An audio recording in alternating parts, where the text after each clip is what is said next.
অতএব সমগ্রে ডানিচ্ছ শত শত পরম পশ্চাৎ মহং তত তস্য যৎশিষ্যত সুবাস মহম সর্বধর্মান পরিত্যাজ্য মামেকাং শরণাং ব্রজ অহং তাং সর্ব পাপেভ্য মোক্ষয় স্বামী মা শুচ।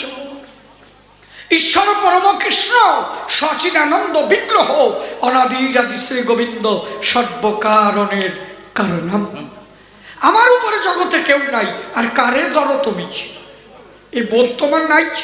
আর কি কইছে? কয় যে আমার সলমান লোক কেন, তো তোমার দোষ। ছেলে তোমার কেন মারা গেল তোমার কাছে বলা ভালো, ছোট্ট একটা ঘটনা শোনা ভালো। গান্ধারীর তখন 12 বছর বয়স ছিল। মা কথা বলিস কেন?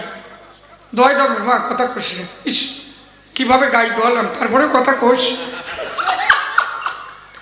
বোঝে না সাতা, বোঝে না। আবার অসুবিধা হচ্ছে নাকি বাবা? সমস্যা নাই তো? আরো 2-4 বার দোয়াবো নাকি? 12 বছর বয়স তখন গান্ধারীর। যুবতীদের সঙ্গে বনের মধ্যে গেল, বসে শোনেন জ্ঞানী দল।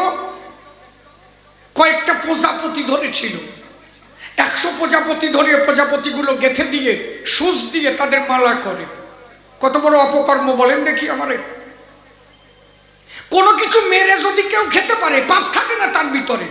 আমরা পড়েছি বিজ্ঞানে, একটা পোকা জন্মায়, ওই পোকাটারে একটা কি সাপে খায়, একটা ব্যাঙে খায়, আবার ওই ব্যাঙটা সাপে খায়। সাপের কোনো দোষ নেই, আছে কি? কেন? ওই তোর খাবার, ওর কোনো দোষ নাই। আবার ওই সাপটারে যদি ময়ূরে খায়, ময়ূরের কোনো দোষ নাই, কারণ ওটা ওর খাদ্য।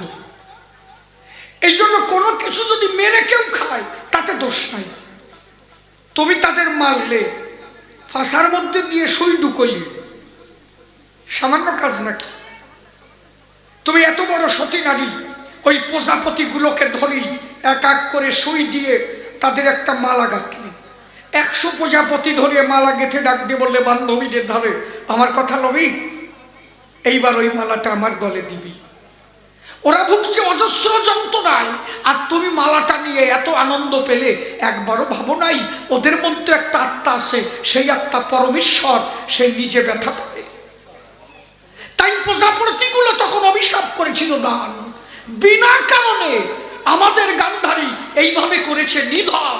আমরাও অভিশাপ করি দান, একদিন যেন আমাদের মতো ওর 100 পুত্র হয়ে যায় নিধন। আমার দোষ দাও কেন? নিজের কর্মদোষে ভোগো, আমার দোষ দাও কেন? খালি কি তাই? হ্যাঁ, আর একটা কথা শোনাই, কব আর কব না, ছাড়িয়ে দেবো কি কথা কর, চলতে থাক নাকি? গান তো আজকে রাত ভরি হবে। আমি কি তাড়াতাড়ি? ওর বাবার বুড়ি কাছে হোক হোক, শালা ওই যে ওইরকম মনেছে ঢিছে ঢিছে, মাঝে মাঝে কয় না হোক হোক। ভালো রসের মানুষে কে ডালে ভাই? ও মা যাও কনে, মা যাই না, বসো চুপ করি। মা কি কয় বুড়ি, কি কয়? ও ব্যথা, ঠিক আছে যাক, দাও সারিয়ে দাও। এত কষ্ট করে, তাও তো আছে হরিকথার ভিতরে। কয়জন পারে? সবাই কি হরিকথা কৃষ্ণ কথা শ্রবণ করে? দাঁড়িয়ে বলি সমাস্থান। একদিন দুর্বাসা মুনি কুন্তি ভবনে গেল যখন, আমার কিছু ভালো কথা শোনো নাকি। দুর্বাসা মুনি কুন্তি ভবনে গেল, কুন্তি যত্ন করে দুর্বাসাকে সেবা দিল। দুর্বাসা ডাক দিয়ে বলল, কুন্তি ঠাই, কুন্তি আমি 100 ভাগে রন্ধন করেছি, কিন্তু একটা ভাগ রাখবার জায়গা নাই। আমি 100 পাত্র পেয়েছি, কিন্তু শেষে পরমান্ন রন্ধন করেছি, যারা মিষ্টান্ন কয়। কেউ পরমান্ন কয়, কেউ মিষ্টান্ন কয়, কেউ পায়াস কয়। বলে পরমান্ন রন্ধন করেছি, কিন্তু পরমান্ন রাখবো কোন জায়গায়? আমার কাছে কোনো পাত্র নাই, আর একটা পাত্র চাই। কুন্তি বলে, তাই আমার কাছে কোনো পাত্র নাই। 100 পাত্র ছিল, 100 পাত্রই ধরে দেওয়া হলো, আমার বাড়িতে আর কোনো পাত্র নেই। দুর্বাসা বলে, তাই একটা পাত্র চাই। ওই পাত্র না হলে আমি পরমান্ন ঢেলে খাবো কোন জায়গায়? দুর্বাসা বলে তাই একটা পাত্র দেওয়া যায়। কোন পাত্র? দুর্বাসা বলছে একটা পাত্র দিতেই হবে। কুন্তী বললেন একটা পাত্র দিতে পারি, কিন্তু তুমি পারবে কিনা এইটাই বিষয়। বলে দাও দেখি কোন পাত্র দেবে মোরে। কুন্তী তখন ডাক দিয়ে বলেছিল দুর্বাসা, বাহ্যিক পাত্র আমার কিছু নাই। অন্তরে করি ধারণা আমি আর বাহ্যিক কোনো পাত্র দিতে পারবো না, কারণ আজ মনে আছে ভাবো আমার বক্ষপত্রখানা পেতে দেব। কথা নাও, যদি পারো আমার বক্ষপত্রের পরে পরমান্ন ঢেলে খাও। ভক্ত তো তবেই চেনা যায়। ভক্ত পরীক্ষা আছে না। এখানে আপনার এত মানুষ এসেছেন, অনেকগুলো চেয়ারও দেওয়া হয়েছে। যদি কোনো সাধুগুরু মহাজন হয় সে ওই চেয়ারে বসবে? আপনার কি মনে হয়? যদি কোনো কৃষ্ণ ভক্ত হয় সে মনে ভাববে তাই আমি তো বাড়িও চেয়ারে বসি। মনে আছে ভাবো ভক্তের ভিতরে এসেছি, অন্তত ভক্তের কাছে বসে একটু ভক্তের চরণ ধুলি আমি নেব, হয় কিনা? একজন মন্ত্রীও যদি আসে, সেই মন্ত্রীও যদি কৃষ্ণ ভক্ত হয় সেও মনে ভাববে তাই আমিও চলে যাওয়ার পরে আমারও দেবে শ্মশানে পুড়িয়ে, আমারও হবে বর্ষ ছাই। তাহলে আমি মন্ত্রী হলেও অন্তত হরিভক্ত বাসরে গিয়ে একটু ভক্তের চরণ ধুলি মাথায় নিয়ে যাচ্ছি। এইটাই তো ভক্তের পরীক্ষা। দুর্বাসা করলো বিবেচনা, কুন্তী কেমন আর গান্ধারী কেমন আমি পরীক্ষা করব না, কারে কি দেব বিবেচনা করব না। ডাক দিয়ে বললো তারে এক, তাহলে দে আমারে। বক্ষপত্র পেতে দিল। দুর্বাসা ডাক দিল কুন্তী ওঠ, অন্তর দিয়ে ভেবে দেখ আমি এই পত্রে পরমান্ন ঢেলে খাবো না, তবে আনন্দ পেয়েছি মনে যে বক্ষপত্র পেতে দিতে পারে আমার চরণে, আমি সন্তুষ্ট হয়েছি। কথা নেবি? কি চাস? তুই যা চাবি তাই পাবি। স্নান করি হয়। কুন্তী স্নান করতে গেল, দেখেন শয়তানি কোন জায়গায়। কুন্তী যে স্নানে গেল ওই শকুনি গিয়ে ওর দিদিরে খবর দিল।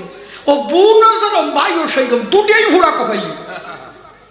ওই শকুনি গিয়ে খবর দে সব দিদিরে গান্ধারীরে কাজ হয়ে গেছে। কি বলে? দুর্বাসা সন্তুষ্ট হয়ে গেছে। এইবার যদি কুন্তীরে আশীর্বাদ দিয়ে যায়, তোর কপালে কষ্ট আছে, তোর সলমাইয়ে ভোগবে পাশে, তাড়াতাড়ি কথা নিবি। কুন্তী স্নান করে আসার আগে তুই স্নান করে যাইয়ে বর চুরি করে নিবি। দেখেন সঙ্গে সঙ্গে কুন্তী গেল, তার আগে আগে গান্ধারী গিয়ে স্নান করে। গান্ধারীর একটা ট্রেনিং কমপ্লিট করা ছিল, কি যে কোনো সুর গান্ধারী নকল করতে পারত। গান্ধারী কুন্তীর সুর নকল করে দুর্বাসা মুনি ধ্যানে ছিল, ডাকতে বললো তাই মণিবর আমি বর চাই। মাথায় হাত দিয়ে আগো মাথাটা দে, তুই কি গান্ধারী নাকি? সাথে নে দিলাম। মাথায় হাত দিয়ে বললো তথাস্ত, আশীর্বাদ করি দান, তব গর্ভে জন্ম নেবে 100 সন্তান। উনি হাসতে হাসতে নাচতে নাচতে চলে গেল। সারা যত্ন একজন করলো, বড় আমার হয়ে গেল। দুই ভাই বোন হাসতে হাসতে গেল, জানি না তো ভীষণে কি আছে। চট করে কুন্তী এসে প্রণাম দিয়েছে, ডাক দিয়ে বলছে মনি কথা নাও, এইবার আমার আশীর্বাদ করে দাও। বলে এই মাত্র বর নিয়ে গেলে আবার এলে, একটা বর দুইবার দেওয়া যায়? কুন্তী করে বর্ণনা, আমি তো আসি নাই, তুমি কি তা জানো না? বলে একটু আগে নিয়ে গেলে। আমি তো মিথ্যা বলছি না। বলে না আমি আসি নাই। তখন ধ্যানের ঘরে আমি মনি সমাধানে মনি জানতে পারে গান্ধারী এসে বর চুরি করে নিয়ে চলে যায়। আশীর্বাদ করলো কুন্তীর হাত রেখে মাথায় আশীর্বাদ করিলাম, তোর গর্ভে জন্ম নেবে 5টি সন্তান।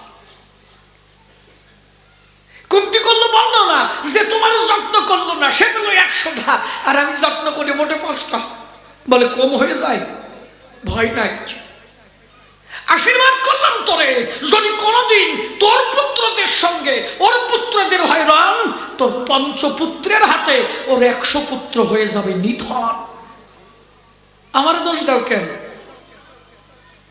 তোমার যা করা লাগে না, ও কত বড় খারাপ জানো?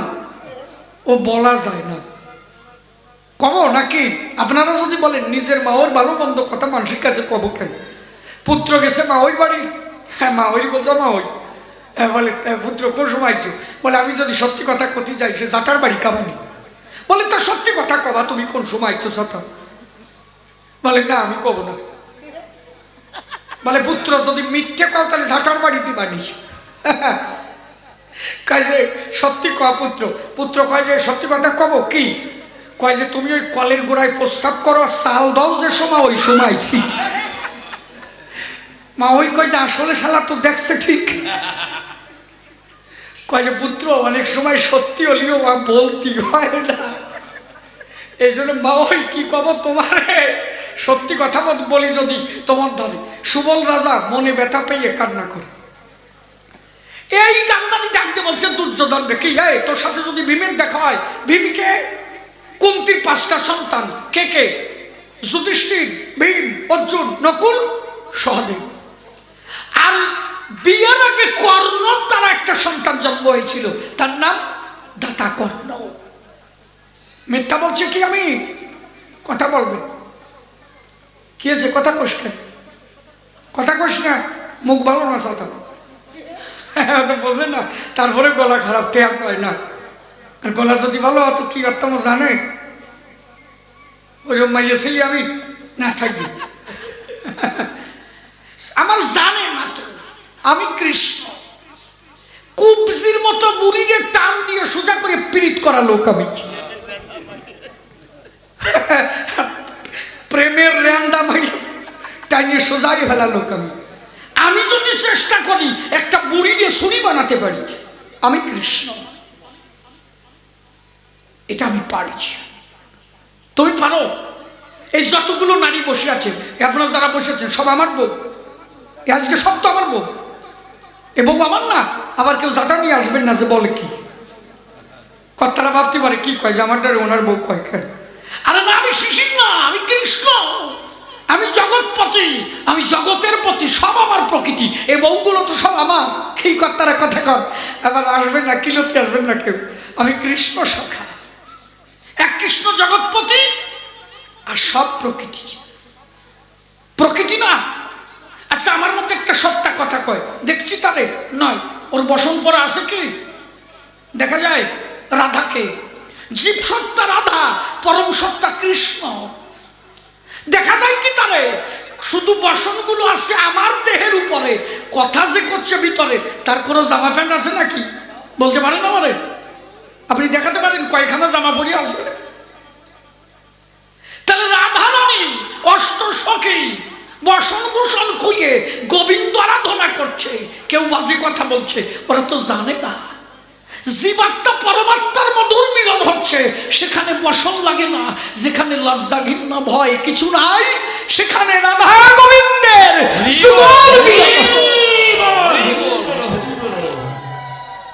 ও বলো তাই বোঝে।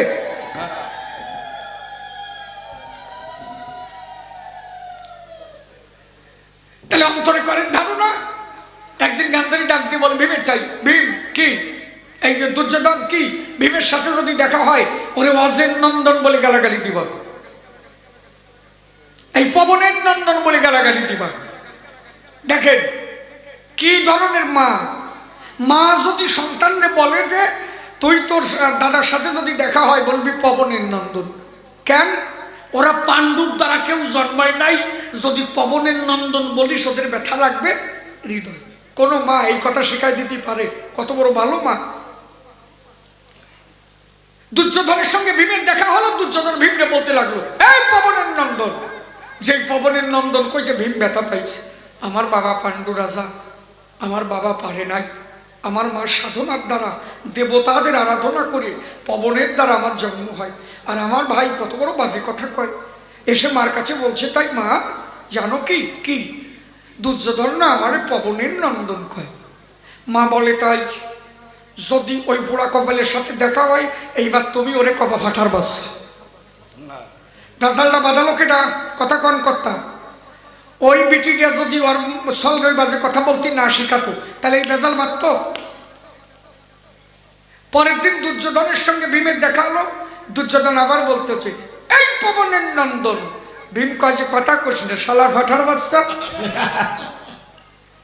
যেই পাঠার বাচ্চা কইছে ওর তো গুতো লাগছে, তাড়াতাড়ি মার কাছে গেছে।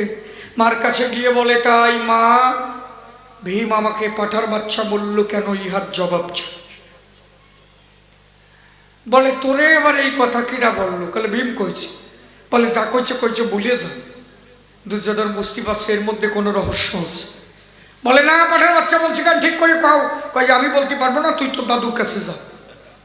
সুবল রাজার কাছে গেল। ওর দাদু হচ্ছে সুবল রাজা, গান্ধারীর বাবা। সুবল রাজার কাছে গিয়ে বললো তাই, ও দাদু কি ভীম আমার পাঠার বাচ্চা কইছে কেন, জবাব চাই। উনি কয় যে পুরনো গুতরে গাঁথাতে কইছে কেটা। কয় যে আমার মা তোমার কাছে পাঠাইছে। কয় যে আমার মা এই তো তোর কপাল খাইছে। বলে পাঠার বাচ্চা কেন কইছে তাই কও। বলে দাদু ভাই রাগ করিস না, তোর মার যখন জন্ম হয় তোর মার কপালে লেখা ছিল যার সাথে বিয়ে হবে শুভ দৃষ্টির সময় সে মারা যাবে। ওই গান্ধারী ওর কপালে লেখা ছিল ওর বিয়ের সময় স্বামী মারা যাবে। সুবল রাজা সেই দুঃখে রাজকার্য ছেড়ে দিল। নারদ এসে বলে তাই, ও সুবল কি রাজকার্য করো না কেন? বলে আর করার উপায় নাই। বলে কেন? বলে আমার মাইয়া জন্মাইছি লেখা আছে তাই ওর বিয়ের সময় জামাই মরিয়ে যাবে, আমি এখন যাব কোন জায়গায়? হ্যাঁ, নারদ বলে এই সামান্য কাজের টেলা তুমি কাজ বন্ধ দিয়ে বসে রয়েছো, তাই নয় আমার একবার ডাক দিবা না? আমি হলো ইন্টারন্যাশনাল সমস্যা মিটই বেড়াই। উনি নারদ দিয়ে গোসাই। বলে ত্রিদেশ ক্ষেত্রে যার ঝামেলা বাদে আমি হলো তাই মিটাই। বলে তাহলে আমার ঝামেলাটা মিটাও। বলে টাকা দিয়ে কি করবা? বলে মনে আছে ভাবো এটা ফাটা কিনে আনবো। বলে ফাটা দিয়ে কি করবা? বলে তোমার মাইয়ের সিরিয়াল ধরে জামাই মরবে না প্রথমটা মরবে? কয় যে না, প্রথম যেটার সাথে বিয়ে হবে সেইটা মরবে। নারদ কয় যে লেখা মিটে গেছে। বলে কিরকম? বলে 500 টাকা দিয়ে একটা ফাটা কিনে আনবো, ফাটার সাথে তোমার মাইয়ের বিয়ে দেবো। এইবার গান্ধারীর সাথে ফাটার বিয়ে হবে, ওর সাথে ওর শুভ দৃষ্টি হবে, ফাটা তোমার জামাই হবে। শুভ দৃষ্টির সময় ফাটা মরিয়ে যাবে, মিটে গেল বেজাল। বলে তারপরে? বলে তারপরে ভালো একটা চাল দিয়া তোমার মায়ের বিয়ে দিয়ে দেবো, আর ওই ফাটা কাটে মাংস দিয়ে বরযাত্রী খাওয়াই দেবো, এক চালানে 2 কাজ সারা হয়ে যাবে। নারদ কি বুদ্ধি দিচ্ছে দেখছো? ও যে কত বড় খারাপ। এই বুদ্ধি যেই দিয়ে দিতেছে, ফাটা কিনে আনিছে, ফাটার সাথে শুভ দৃষ্টি হয়েছে, ফাটা মরে গেছে। আচ্ছা একবার যদি ফাটার সাথে বিয়ে হয় ওইটারে ফাটা কয়, আর যেটা স্ত্রীলিঙ্গ তারে কি কয়? যেটার সাথে ওইটা উনি কয় যে ফাটি। সাইয়ে দেখ, আমি কই নাই, ওই বিটি কইছে সাইয়ে দেখ, কয় যে ফাটি কয়। একবার যদি মানুষ শুনে যায় যে অমকের মাইও ফাটি, তাই কেউ বিয়ে করে? কেউ আর বিয়তি চায় না, কেউ ওরে আর নেয় না। ধৃতরাষ্ট্র কানা, ও দেখে যে আমার মাইয়ের জোঠে না, ও ফাটিও কাজ যাও খলি, অসুবিধে হয় না। শেষ ওই কানাটার সাথে ওইটার বিয়ে হয়েছে। শালার পুরা কপালিয়ে মাইয়েছে, কি কপাল নিয়ে আইছে, ওনার শুভ দৃষ্টির সময় জামাই মরিয়ে যাবে। এই ওয়াজাকে মাইয়া ছেলের সাথে কথা কওয়া যায়, এই জন্য অন্তরে করি ধারণা, এইভাবে আর কব না। মনে আছে ভাবো, আর একখানা গান গাই, আর একটু আলোচনা করবো নাকি? কথা কর না কেন? আবার সামলিশ মতো বুঝে না, কয় যে টেপা টেপা রে, তা তুই লেখাপড়া করে কি হবি? টেপা কয় যে আমি একটা উকিল হবো। বলে উকিল হবি কেন? বলে কোনোদিন ক্যান্সাল মিটবো না, খালি ভেজাল জড়াই রাখবো। কয় যে মধু তুই কি হবি? মধু কয় যে আমি নব। বলে আমি নবী কেন? বলে কেরুন জমি মীমাংসা করে দেবো না, খালি ক্যান্সাল বাঁধাবো। বলে তোকে তো ভালো বুদ্ধি। সবার পিছনে শ্যামলী বসে রয়েছে। শ্যামলীর কয় যে শ্যামলী তুই কি হবি? শ্যামলী কয় যে 7 বারে মাধ্যমিক পাশ করেছি, 7 বার ফেল করিয়া মাধ্যমিক পাশ করেছি, আমার দ্বারা উকিলও হবে না, আমিনও হবে না। মাস্টারমশাই আমার একটা আশীর্বাদ করে দেন, আমি যেন একটা ছেলে কোলে নিয়ে সংসার করতে পারি, আমি যেন একটা সল হয় আমার। সবার পিছনে মদন। কয় ও মদন তুই কি হবি? কয় যে ওই শ্যামলীর দশা আমার দশা এক। শ্যামলীর যেমন একটা সল হলি সুখ পায়, হ্যাঁ ও সল নিয়ে সংসার যেন করতে পারে। মাস্টারমশাই আপনি খালি আশীর্বাদ করেন, আমি যেন শ্যামলীর সলের বাবা হতে পারি। তোরে ওই বানাই সার বানিয়ে আজকে দে হরিবল।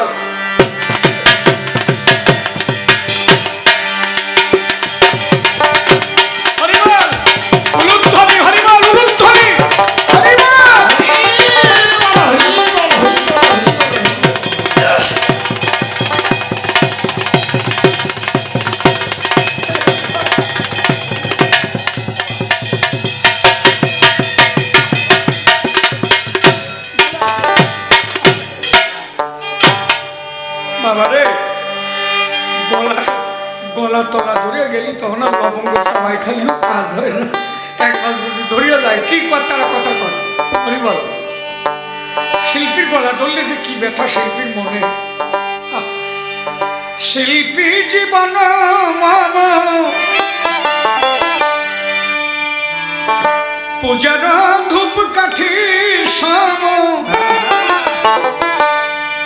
পুড়িয়ে আরো আসতে বাজা। এত সেটে উঠিস কেন? থামিয়ে থাক, জ্বালাস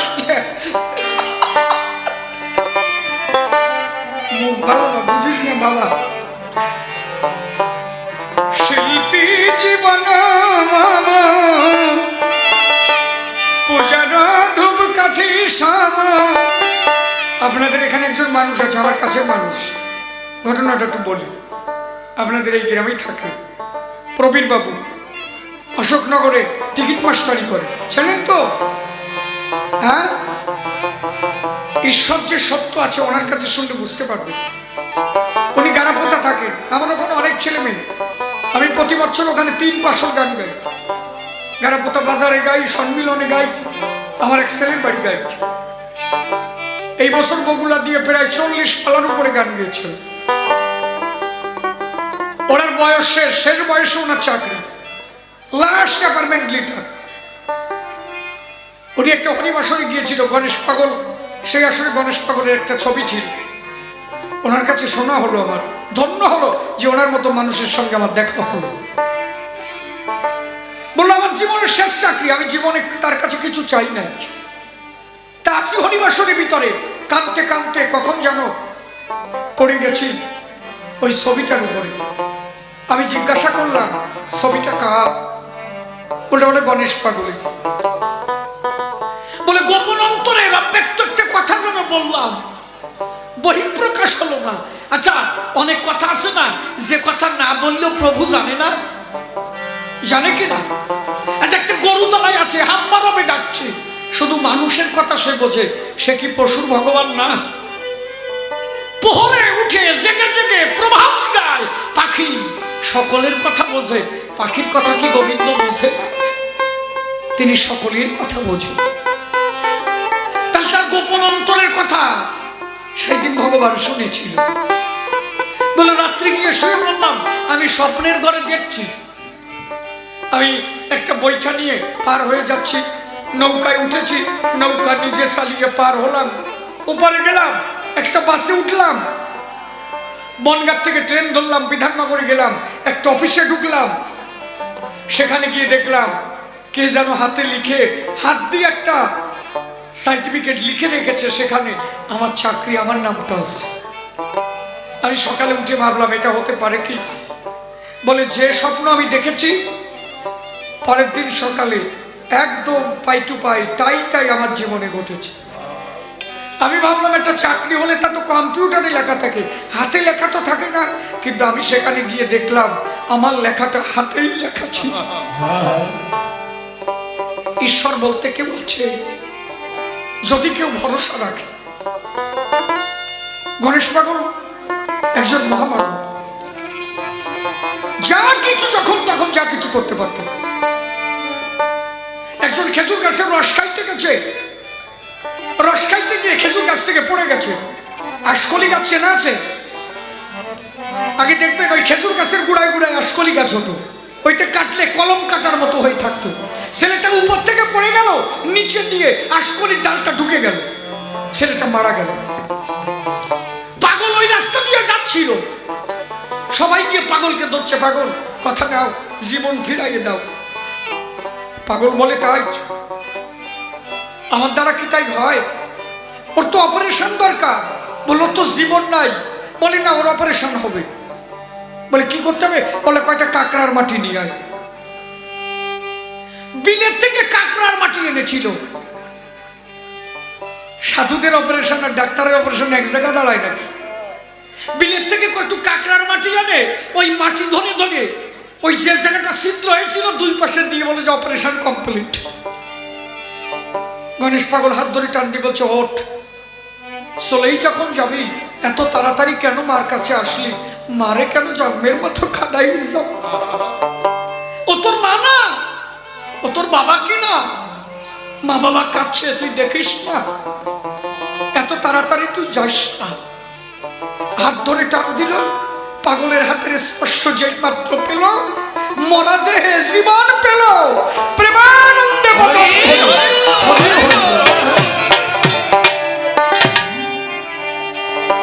শিল্পী জীবন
ছোট করো। আমি গান্ধারী মাতা হই,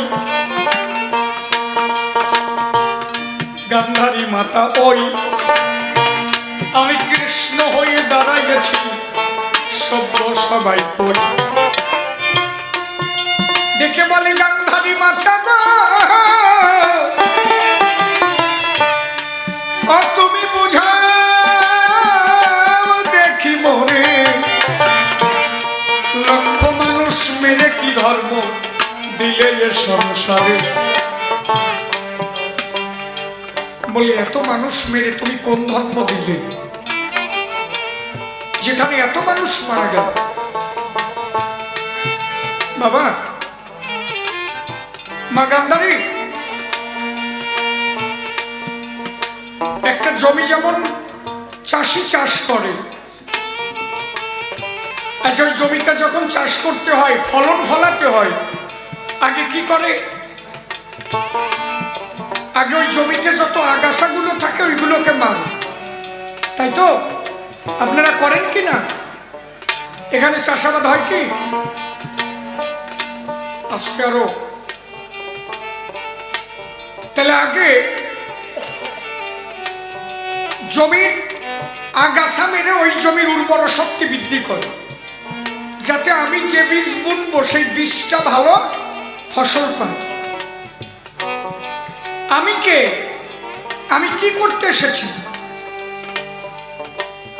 যদা যদা হি ধর্মস্য গ্লানি ভবতি ভারত, অভ্যুত্থানং ধর্মস্য তদাত্মানং সৃজাম্যহম।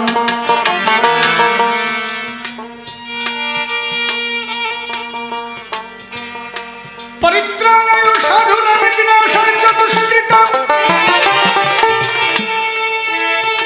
ধর্ম সংস্থাপনার্থে সম্ভাবামি যুগে যুগে। তাহলে ধর্ম বীজ রোপণ করিতে আমার আশায় জগতে,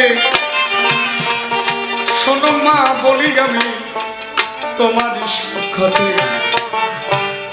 তাহলে ধর্ম বীজ রোপণ করতে গেলে অধার্মিক যারা এই আগাছা না মারিলে হয় না রোপণ করা। তাহলে কৌরব পক্ষে অধার্মিক যারা,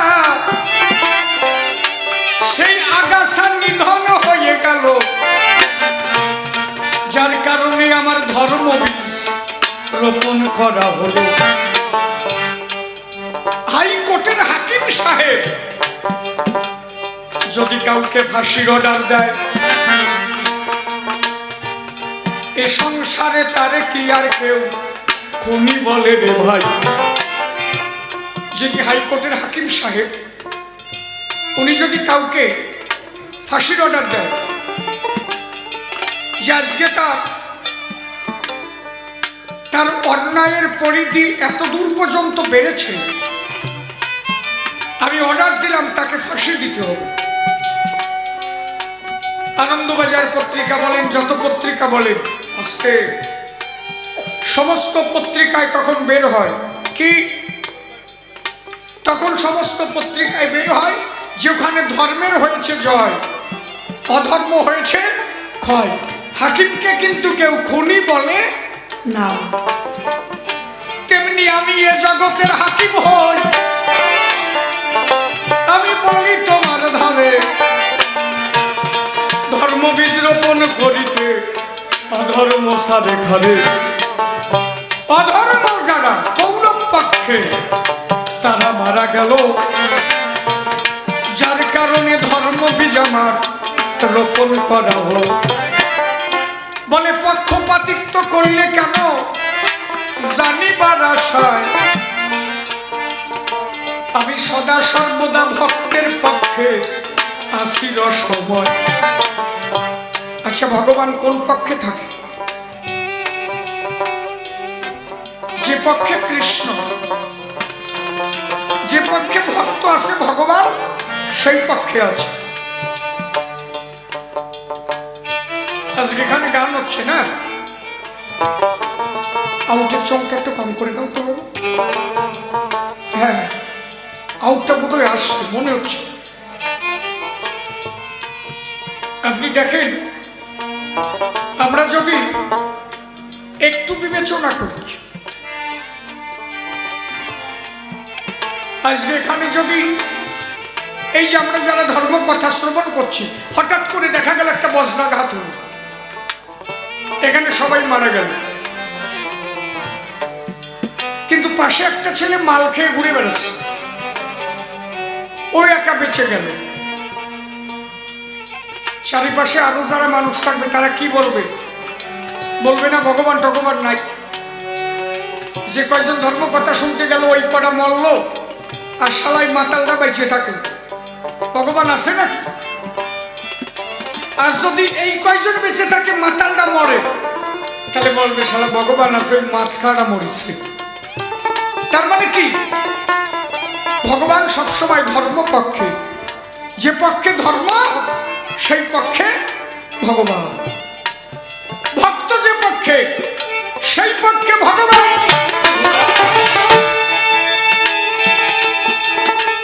এইবার ভক্ত কারা? পঞ্চ পাণ্ডব আমার ভক্ত।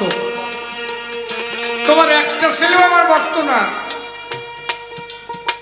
একদিন নারদ আমারে বলছে, মা বাড়ি যাচ্ছিস? বাড়ি যাচ্ছি নাকি মা? আবার আসবি? আর না, সেই ভালো হঠাৎ।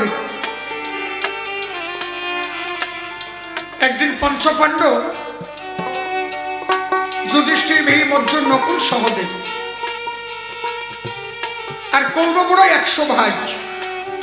ঘটনাটা শোনে। নারদ একদিন আমার বলছে, প্রভু তুমি পাণ্ডবদের পক্ষে গেলে কেন? আমি বললাম, তুই দেখবি না শুনবি? বলে, যদি দেখতে পাই তাহলে কে শোনা যায়? আমি দেখতে চাই। বলে, তাহলে আমার কাছে 3টে মালা আছে। আজকে মা একটু ভালো কথা শোনো, আমার কাছে 3টে মালা, একটা উত্তম মালা, একটা মধ্যম মালা, একটা অধম মালা। নারদ, এই 3টে মালা নিয়ে তুই দুর্যোধনের কাছে যাবি। দুর্যোধনকে গিয়ে বলবি, এই জগতে উত্তমকে, আমি এই উত্তম মালাটা তারে দেব। জগতে মধ্যমকে, আমি মধ্যম মালাটা তারে দেব। আর জগতে অধমকে, আমি অধম মালা তারে দেব। দুর্যোধন এই নারদ মালা নিয়ে দুর্যোধনের কাছে গেল। বলে, দুর্যোধন আমার একটা জিজ্ঞাসা, তুমি তো রাজা। বলে, বলো। বলে, এই পৃথিবীতে শ্রেষ্ঠ কে? আমি এই উত্তম মালাটা তাকে দেব। দুর্যোধন বললেন, আমার উপরে আর কি আছে? আমি রাজা, মালা তো আমি পাবো। বলে, আচ্ছা ঠিক আছে। মধ্যম? বলে, তোমার পরে কে? বলে, আমার পরে আমার বাবা শকুনি।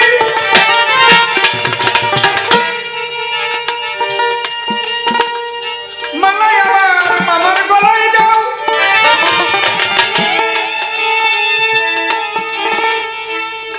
আচ্ছা আচ্ছা আচ্ছা, তাহলে অধমকে? এখন দুর্যোধন দেখছে আমি যাকে অধম বলবো তার সঙ্গে আমার যুদ্ধ হবে। নারদকে বলছে, নারদ আমি অধমকে বলতে পারবো না। হঠাৎ করে দেখছে রাস্তা দিয়ে একজন মেথর একটা বালতি এবং ঝাঁটা নিয়ে বলছে, পায়খানা পরিষ্কার। দুর্যোধন বলছে, আমি অধম পেয়েছি। অধমকে? বলে, ওই যে মেথর, ওই মালাটা তুমি ওর বলে দাও। ওই কথা মেথর শুনে তখন দুর্যোধনকে বলছে, দুর্যোধন কি পায়খানা পরিষ্কার করলে যদি অধম হয়, তোমার মা তোমার পায়খানা পরিষ্কার করেছে, তা মালা তোমার মার গলায় দিলেই তো ভালো হবে। দুর্যোধন দেখে, শালা তো ভালো জায়গা গাইতেছে, এ তো ঠিক হয় নাই। দুর্যোধন থমকে গেল। বলে, নারদ তোমার মালার মীমাংসা আমার দ্বারা হবে না। গোবিন্দ বলল, নারদ এইবার এই মালা নিয়ে তুমি যুধিষ্ঠিরের কাছে যাও। আজকে মন দিয়ে শোনো, কেমন কার চিন্তাধারা। মালা নিয়ে যুধিষ্ঠিরের কাছে গেলে নারদকে দেখে যুধিষ্ঠির বলছে, প্রভু কি হেতু আমার কাছে? আমার প্রণাম গ্রহণ করবেন। আপনি দেবের দেব, দেবর্ষী নারদ। বলে মালা তিনটে কেন? বলে যুধিষ্ঠির, মনটা করো স্থির, এ জগতে উত্তম কে? যুধিষ্ঠির বললেন, নারদ তুমি জানো না উত্তম কে? বলে না, আমি জানলে কি তোমার কাছে আসি? বলে তা তুমি জানো না তো ঠিক, তা তুমি বিনা যন্ত্রে সারাদিন কেন নারায়ণ নারায়ণ বলো? ওই নামটা তুমি কেন করো? বলে ওই নামটাই তো শ্রেষ্ঠ নাম। বলে ওই নাম যদি তার শ্রেষ্ঠ নাম হয়, তাহলে তার উপরে কি আর কেউ শ্রেষ্ঠ এ দুনিয়ায় থাকতে পারে? একমাত্র গোবিন্দের উপরে কেউ শ্রেষ্ঠ হয়।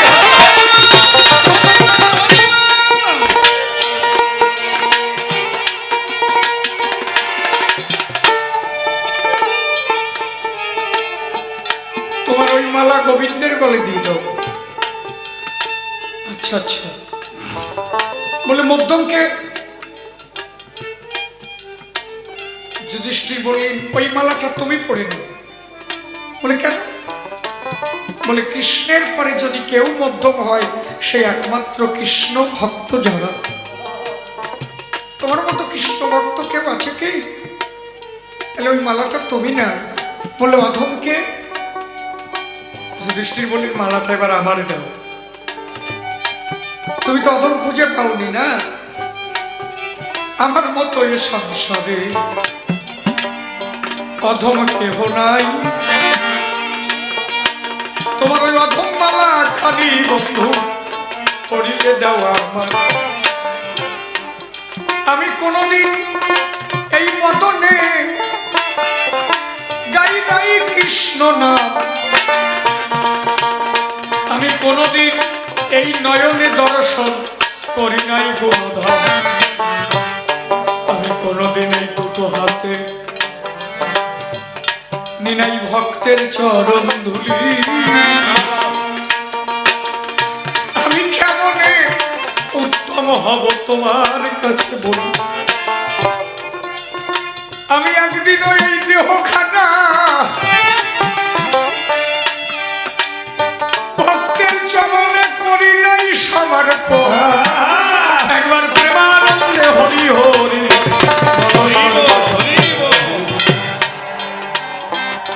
আমার মতো অধমে সংসারে আর কেহ নাই।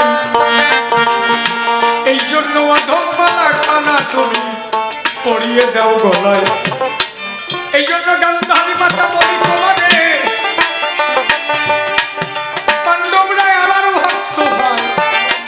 এই জন্য ভক্তের মাধ্যম হবার আধ্যম আমি কৃষ্ণ রসময়।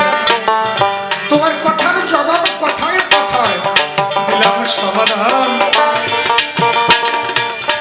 আর একটু সময় হবে সবাই কবি গান।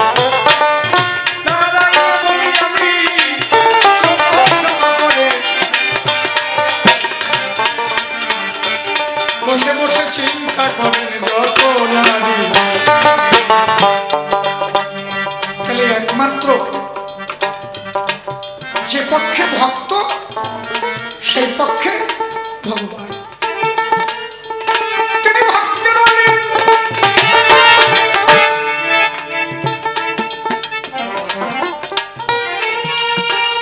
ভক্তটার মাতা পিতা,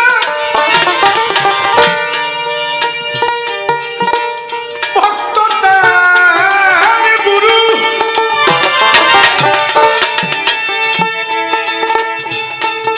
ভক্ত আমার নাম রেখেছে বাঞ্ছা কল্প। এই জন্য ভক্তের হাতে প্রেমের দড়ি যেদিকে ঘুরায়।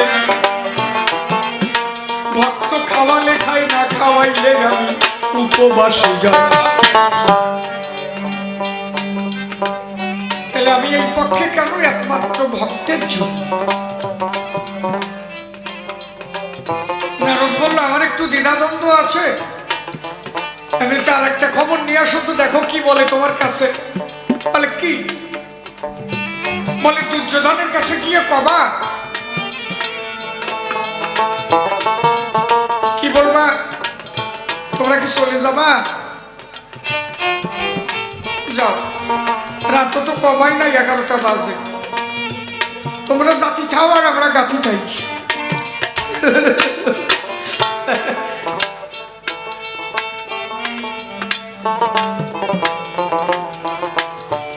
অভিজ্ঞান তো সবাই বোঝে না, একটু বুড়ো গান কি বুঝবে গানের কম কি, তাই না? এক জায়গায় সাতপালা রামায়ণ হচ্ছে, আমরা গল্প মনে করিস কব নাহলে এত ভালো কথা তুই মানুষ বাড়ি যায় নাকি? কি কথা ঠিক কিনা? আমি একটা বাজে কথা বলেছি না? বলেছি ওই গাই দোয়ানিটা করেছি, ওটাও ঠিক না? ঠিক।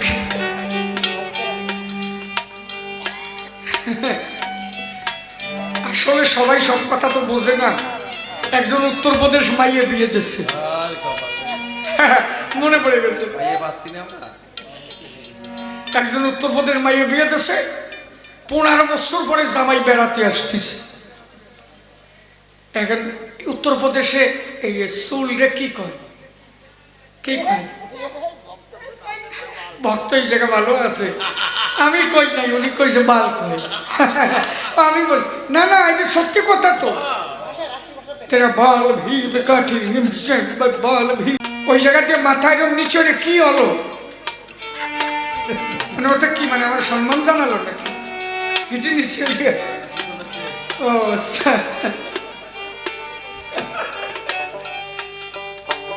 কি আছে তো?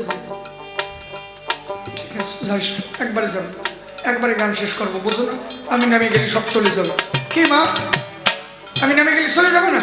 আর থাকবে না, ওই কালাসান আসলে থাই না, জমাটা দেবে, বুঝো না? একবারে গান শেষ করে যাবো। আমি আর একটু সময় ধরে গাই কি, এক জায়গার নাম হচ্ছে মধুমাখার নাম চলছে, হরে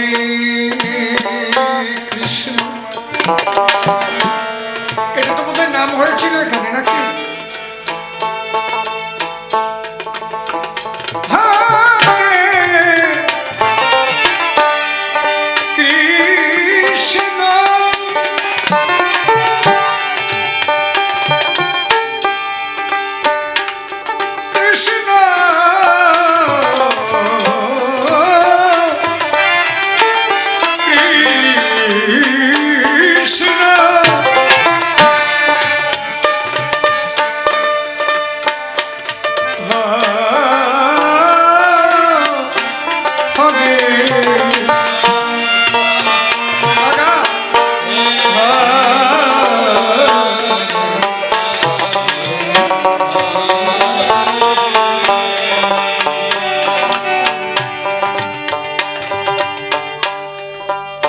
হরে রাম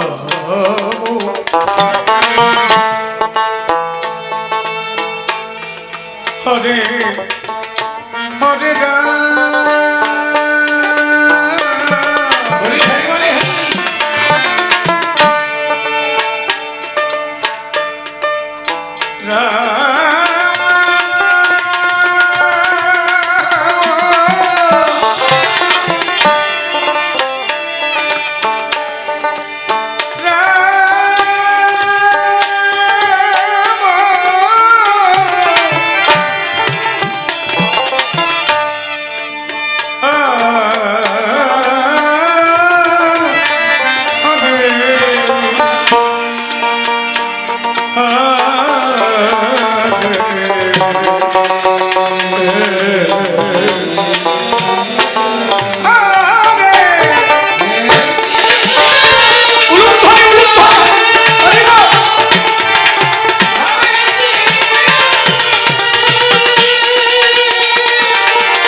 ছেলে মাধ্যমিক পরীক্ষা দিতে যাচ্ছে। ওই নাম শুনে ছেলেটা ওর মধ্যে ঢুকে গেল। ওর হাতে পরীক্ষা দেবার একটা বোর্ড ছিল। আস্তে কথা বলে না, হয়ে গেছে তো আলোচনার কত সময়, তবু আপনারা বসে আছেন তাই আমি গান করছি। হলো কি, ছেলেটা কোন অজান্তে যেন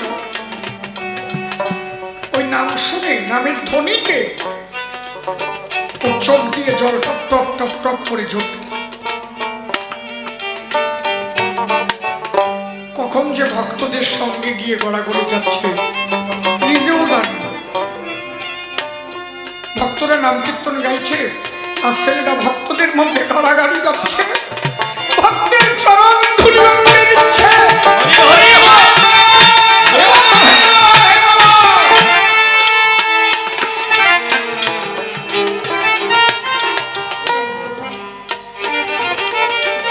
এমন একটা স্তরে ছেলেটা চলে গেল, বাহ্যিক জ্ঞান শূন্য হয়ে গেছে। অজ্ঞান যাবে, সজ্ঞান যাবে, বাহ্য জ্ঞান পড়ে রবে। এই দশা তোর যখন হবে, চিদানন্দে উঠবে বিষ।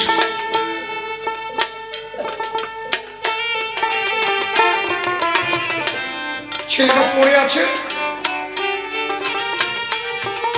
পরীক্ষার টাইম ওভার হয়ে গেছে।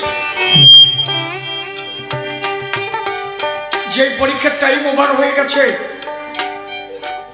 ছেলেটা ওই বোর্ডটা নিয়ে কাঁদতে কাঁদতে বাড়ি গেছে। পরীক্ষা দেওয়া হয় নাই। মায়ের কাছে বলছে কি, মা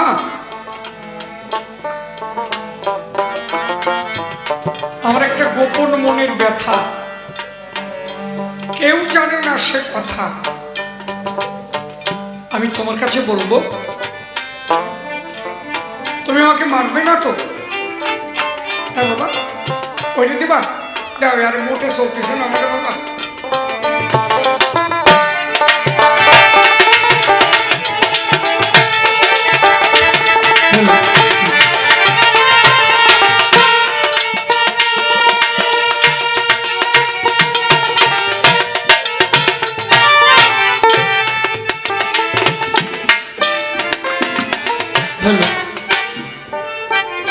বললো, মা আমি তোমার কাছে একটা সত্য কথা বলি। বলে কি? আজকে বলে আমি না পরীক্ষা দিতে যাচ্ছিলাম, আমি পরীক্ষা দিতে পারিনি। বলে কেন? তুই এত ভালো একটা স্টুডেন্ট, ওদের একটু থামাও, হ্যাঁ, এত ভালো তুই একজন স্টুডেন্ট, তুই পরীক্ষা দিলি না কেন? বলছে মা আমি না পরীক্ষা দিতে যাচ্ছিলাম, কিন্তু যেতে যেতে হঠাৎ করে কোনো একটা জায়গা মধুর একটা নাম হচ্ছে। মা গো, আমার যে কি হয়ে গেল, ওই নামের মধ্যে আমি না কখন যেন ঢুকে গিয়ে ভক্তের চরণ ধুলি নিয়েছি। আমার মনেই ছিল না যে আজকে আমার পরীক্ষা। বলে মা আমার এই বছরটা নষ্ট হয়ে গেল। মা ছেলেটাকে জড়ায় ধরে বললো যে আমার জীবন ধন্য হয়েছে, আমার তোরে আনা সার্থক হয়েছে।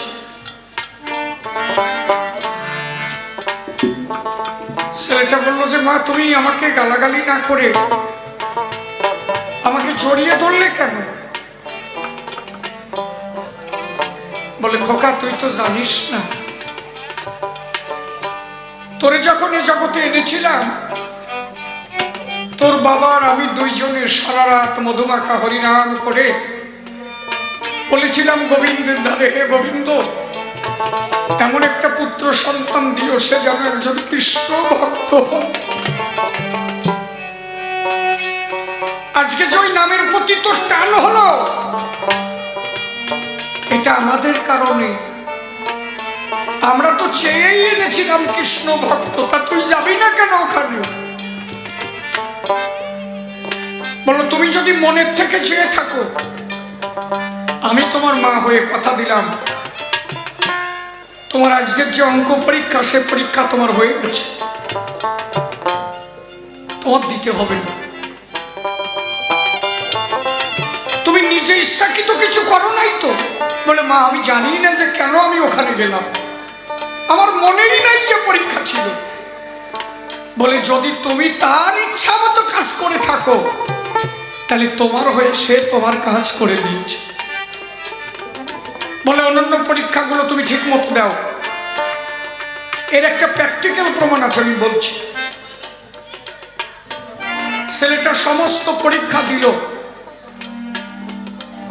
ছেলেটা তো জানে আমি ফেল করে আছি, পাস করতে পারবো না। কিন্তু যেদিন রেজাল্ট বের হলো, সেদিন দেখা গেল ওই স্কুলে সব থেকে অঙ্কে মার্ক ওই ছেলেটার বেশি।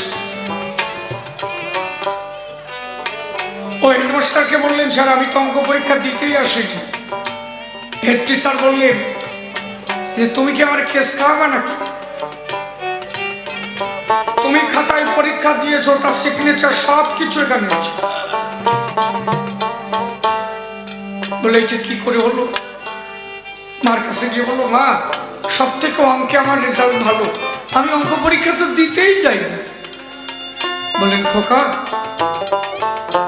গোবিন্দ বলেছে, যে করে আমার আসামি করি তার সর্বনাশ। যদিও সে সারে না পাস, আমি তার ওই দোষের। তুমি তারে বলে কেঁদেছিলে, তাই তোমার হয়ে গোবিন্দ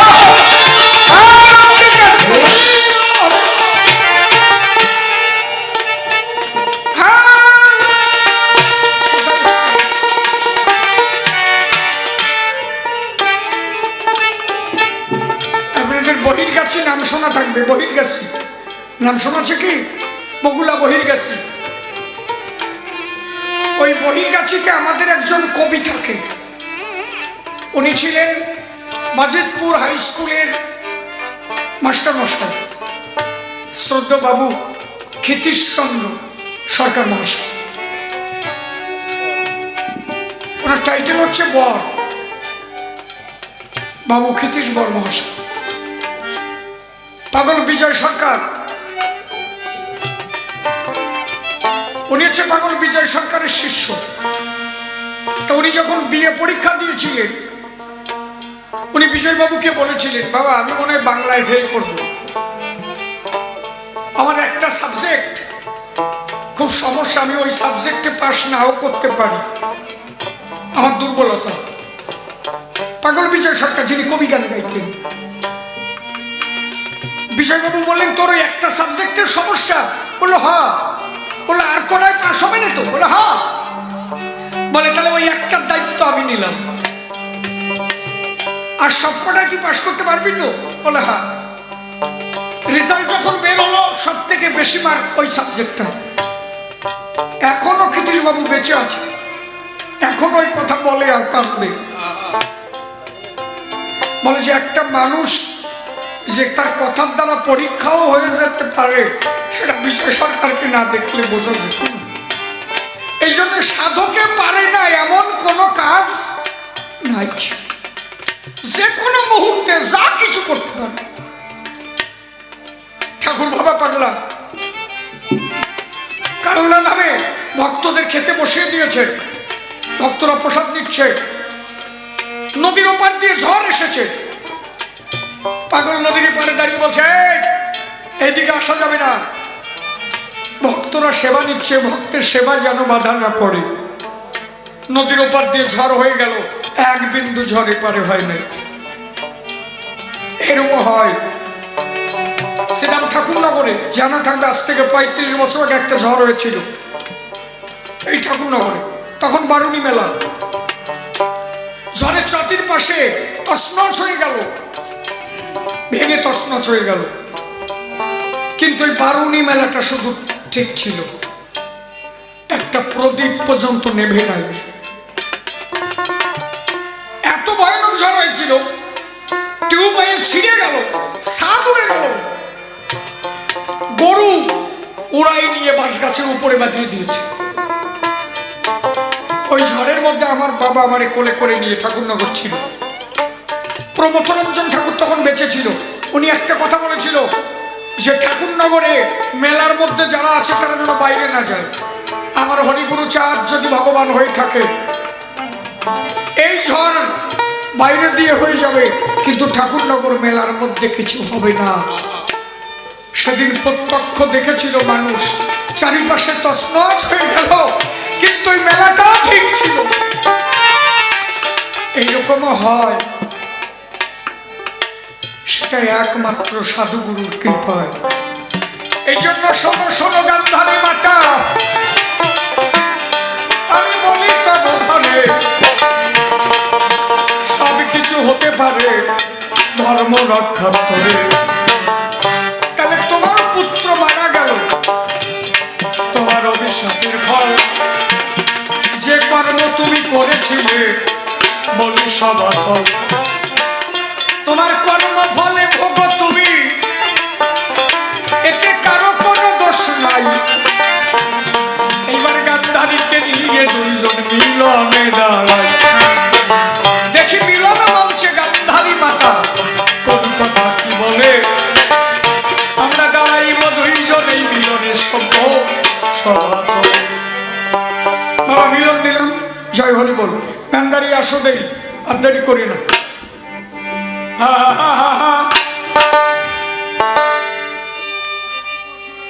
কি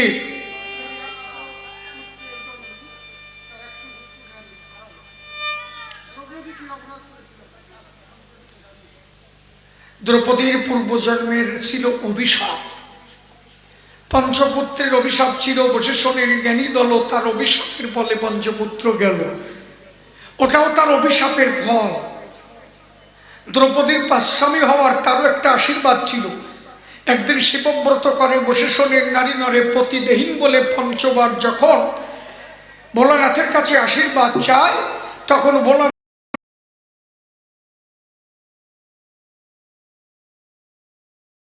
তাই দ্রৌপদী কিন্তু সামান্য নারী নয়।